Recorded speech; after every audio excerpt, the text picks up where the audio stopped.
बकरीद के महज 3 दिन बाकी बचे हैं। ऐसे में दिल्ली सरकार ने एक गाइडलाइंस जारी की है और उसको पालन कराने की जिम्मेदारी दिल्ली पुलिस के कंधों पर आ गई है। फिलहाल हमारी मौजूदगी उत्तर पूर्वी दिल्ली डीसीपी ऑफिस के बाहर है और राहुल अलवाल जी से बात की किस तरह से जिले को मैनेज किया जाएगा। कहना है राहुल अलवाल जी का और किस तरह से लोगों से उन्होंने अपील की है। सर, ईद का प्रोग्राम है, 3 दिन बाद ईद उल अजहा है, तो ऐसे में दिल्ली पुलिस यानी कि उत्तर पूर्वी जिला है, वैसे ही बहुत ज्यादा सेंसिटिव माना जाता है, तो आपकी तरफ से किस तरह की तैयारियां हैं? हमारे यहाँ डिटेल अरेंजमेंट के प्लान कर चुके हैं हम लोग। उसका डिटेल अरेंजमेंट का प्लान हो चुका है। हमारे यहाँ टोटल 1100 के हमारे पुलिस कर्मचारियों को हमने इस ड्यूटी पे लगाया है। उसके अलावा भी 23 कंपनीज़ का आउटसाइड फोर्स का हमने रिक्वेस्ट की है।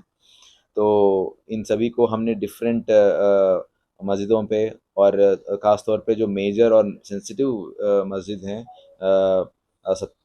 27 मेजर मस्जिद हैं और 22 सेंसिटिव मस्जिद हैं और वेरियस ईदगाह भी हैं, तो उनके यहाँ पे हमने इन सभी का अरेंजमेंट हमने पॉइंट वाइज डिप्लॉयमेंट की है।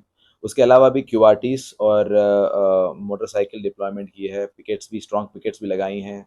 तो इन इन पूरे जगहों पे हमने एक डिटेल अरेंजमेंट की है कि कोई भी लॉ एंड ऑर्डर इशू ना आए। इसके मद्देनजर रखते हुए, क्योंकि बिकॉज ये सेंसिटिव एरिया है, तो एक्स्ट्रा फोर्स का भी हमने रिक्वेस्ट की है।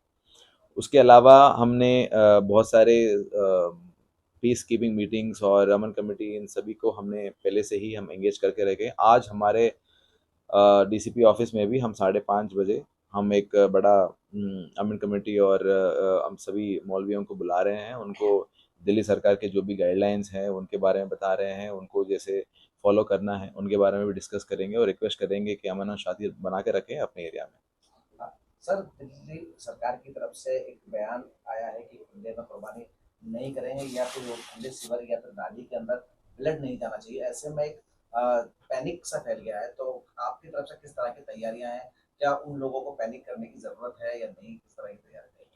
इस मामले में ये बोलना चाहता हूँ कि हमारे तरफ से और इवन दिल्ली गवर्नमेंट की तरफ से बहुत ही डिटेल तौर से प्लानिंग हो रखी है। हमने इलेक्ट्रिसिटी डिपार्टमेंट से हो जाए, जल बोर्ड से हो जाए, एमसीडी से हो जाए, हम सभी लोगों को अपने अपने तरफ से भी और दिल्ली गवर्नमेंट ने भी अपनी तरफ से इंस्ट्रक्शंस पास की हैं। दिल्ली डिस्ट्रिक्ट कमिश्नर को भी ये इसमें लूप में है और वो उन्होंने भी अपनी तरफ से इंस्ट्रक्शंस पास की हैं। उसमें आपको किसी तरफ भी आपकी दुविधा नहीं आएगी। आप लोगों को उसके हिसाब से आप जो भी आपके इंस्ट्रक्शंस हैं कि खुले एरिया में ना करें, क्लोज एरिया में करें। उसके वजह से क्या है कि पब्लिक बुचरिंग ना हो और बुचरिंग हाउसेस में ही हो या फिर अपने क्लोज स्पेस में हो। और जो भी आपको सहायता चाहिए लोकल एमसीडी और वगैरह अन्य जो सिविक एजेंसीज हैं, उनके जो सहायता है वो आपको टाइमली मिल जाएगी। और ऑलरेडी हम we are in touch with them. हमारे आपको वैसे हमारे पुलिस कर्मचारी भी दिख जाएंगे आपको। आपके जो भी हमारा 112 नंबर भी है, आप अगर आपको कोई भी दुविधा है उस पर कॉल करिए। हम वैसे ही हम कंसर्न्ड अथॉरिटीज़ को भी हम इत्तला दे सकते हैं, तो आपको किसी बात की दिक्कत नहीं आएगी और उसमें आपको ज़्यादा दुविधा भी नहीं आएगी। आपको कोई ऐसी कोई अलार्मिंग बात नहीं है ये।